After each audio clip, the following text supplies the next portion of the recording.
রহমতুল্লাহি ওয়া বারাকাতুহু। রবিউল ভাই আজকে দোকান খুলতেছে, দেখতে পাচ্ছেন সবাই। সকল ভিডিওতে আজকে দেখাবো আপনাদের ভিডিওতে। কে তুমি শরম পাও না?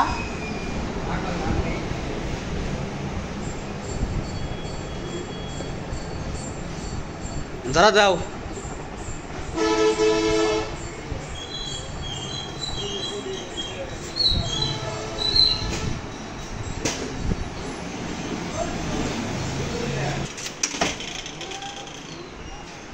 আসসালামু আলাইকুম রহমতুল্লাহি ওয়া বারাকাতুহু। পাকুটিয়া বাজার, নাগরপুর, টাঙ্গাইল। দেখতে পাচ্ছেন অনেক সুন্দর একটা ভিউ। এই মুহূর্তে চলে নিয়ে আসলাম আমাদের সামনে